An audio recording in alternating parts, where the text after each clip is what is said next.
Steroids के वो injections इस्तेमाल करते हैं अपने मस्कुलर बल्क को बढ़ाने के लिए। अब उसको भी अगर वो प्रयोग में लाते हैं तो उनको एक्ने की समस्या हो जाती है कि वो जो फैटी फूड खा रहे हैं, जो कैंड और टैंड फूड जो वो खाते रहते हैं, उनको जो है वो प्रयोग में ना लाएं। जिसे कि हम फेस पैक्स कहते हैं, उसको लगाने के लिए देते हैं, जिससे कि ये बीमारी जो है बिल्कुल ठीक हो जाती है।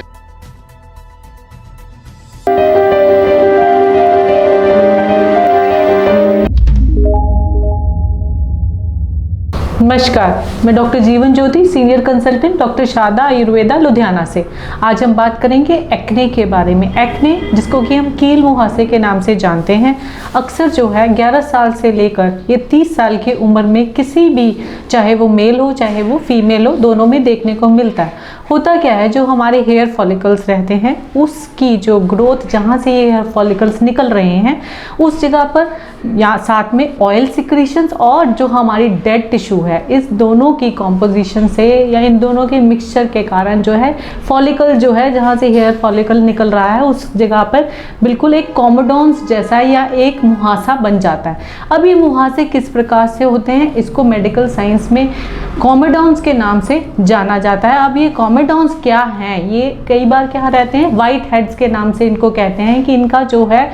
वाइट जो है ऊपर से नज़र आने लगता है। ये वाइट हेड्स जो बेसिकली रहते हैं, इनकी जो ऊपर वाली त्वचा रहती है, जो स्किन रहती है, वो पतली रहती है लेकिन वो कवर्ड रहती है। उसके बाद आते हैं ब्लैक हेड्स। ब्लैक हेड्स में क्या रहता है, जो ऊपर वाली जो त्वचा है वो ऑक्सीजन के या एटमॉस्फेरिक एयर के कांटेक्ट के कारण जो ब्लैक हो जाती है। ऐसे ही पॉस्टुलर एक्नी एक होती है, जिसमें कि पॉस्ट्यूल फॉर्मेशन में या पस फॉर्मेशन में जो है एक्नी देखने को मिलती है। ऐसे ही पैपुलर हैं, पैपुलर एक्ने भी है, पस फॉर्मेशन होती है, साथ में रेडनेस को लिए हुए होती है। ऐसे ही सिस्टिक एक एक्ने कही गई है, जो कि सिस्ट फॉर्मेशन में डीपर टिश्यूज जो होते हैं उसमें देखने को मिलती है। तो ये ऐसे टाइप्स बताए गए हैं, जिसमें कि ब्लैक हेड कॉमोडोन्स हो गए, व्हाइट हेड कॉमोडोन्स हो गए, नोडुलर, पैपुलर एक्ने हो गई और पॉस्टुलर एक्ने हो गई। ऐसे ये 5 तरह से इसका टाइप बताया गया है। अब एक्ने में भी इनकी सिविरिटी के अकॉर्डिंगली इसको जो है कैटेगराइज करते हैं। अगर ये सिर्फ 5 या 10 मुहासे फेस के ऊपर या बॉडी के जो है बैक के ऊपर या चेस्ट के रीजन में अगर देखने को मिलते हैं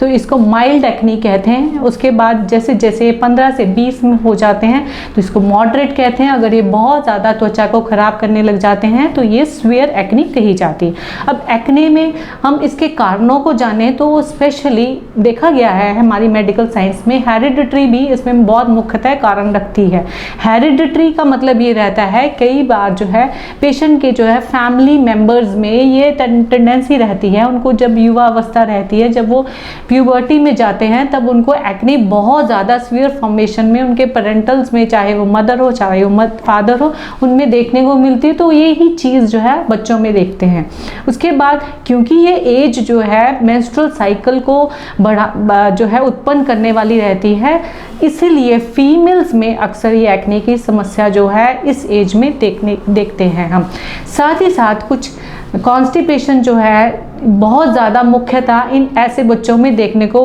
मिलती है। अब ये कॉन्स्टिपेशन का भी बेसिकली कारण जो रहता है वो हमारी जो आहार शैली ही है। हमारे जो युवा वर्ग के बच्चे हैं वो अक्सर फैटी फूड, जंक फूड, जिसमें कि पिज़्ज़ा रहता है, बर्गर रहता है, इन चीज़ों का प्रयोग करते हैं। अब उसको जब वो प्रयोग में लाते हैं वो उनके जो है मेटाबॉलिज्म को ख़राब करता है और इनडायरेक्टली उनके जो है मेंस्ट्रुअल फ्लो को भी ख़राब करता है। ऐसे ही फीमेल्स में कुछ मेंस्ट्रुअल डिसऑर्डर्स होते हैं, जिसको कि हम पीसीओडी कहते हैं, पीसीओएस कहते हैं, या उनकी माहवारी जो हो रही है उसमें कोई परेशानी हो रही हो तो ये परेशानी जो है अक्सर नवयुवकों में देखते हैं। अब बात करते हैं अगर मेल्स में देखें तो मेल्स में या जो बच्चे रहते हैं वो क्या कहते हैं, वो जब 11 साल या 12 साल की एज में जाते हैं, 8वीं में जाकर या 10वीं में जाकर वो जिम को जो है ज्वाइन कर लेते हैं और वहाँ जाकर वो प्रयोग करना शुरू कर देते हैं, प्रोटीन्स की मात्रा जो है वो लेना शुरू कर देते हैं। ये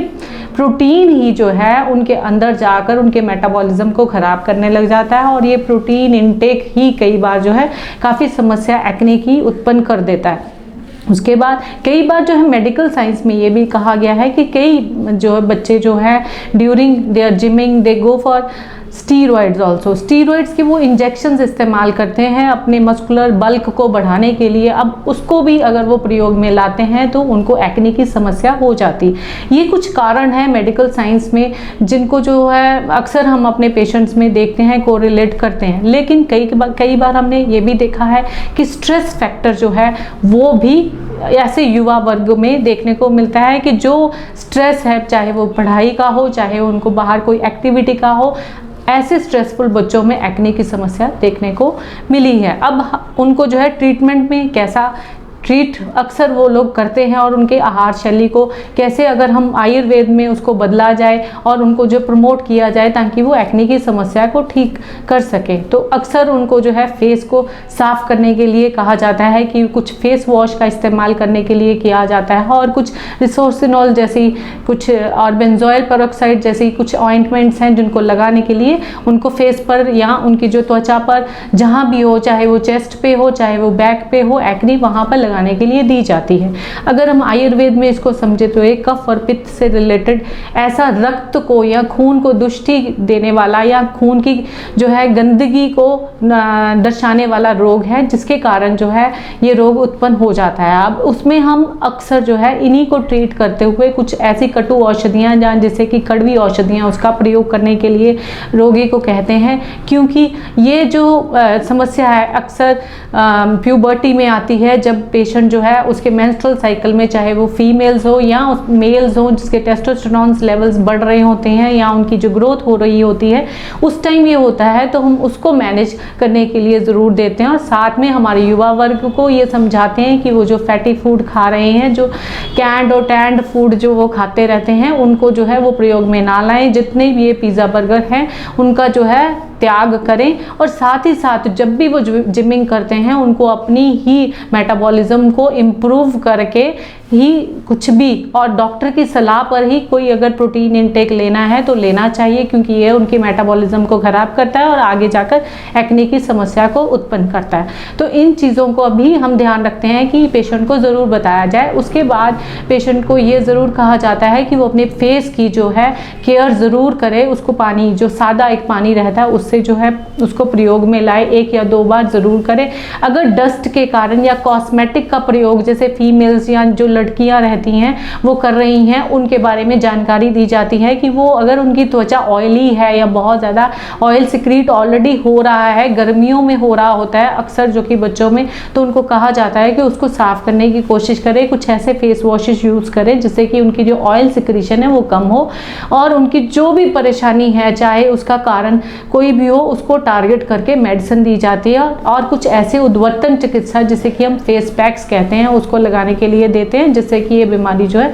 बिल्कुल ठीक हो जाती है। तो किसी को भी अगर एक्ने जैसी समस्या है हमारे नवयुवकों में, चाहे वो 11 साल का है या 30 साल का है, वो हमसे संपर्क कर सकता है या हमारे जो नीचे दिए गए नंबर पर संपर्क करके हमसे कोरियर भी करवा जो मेडिसिन है मंगवा सकता है। धन्यवाद।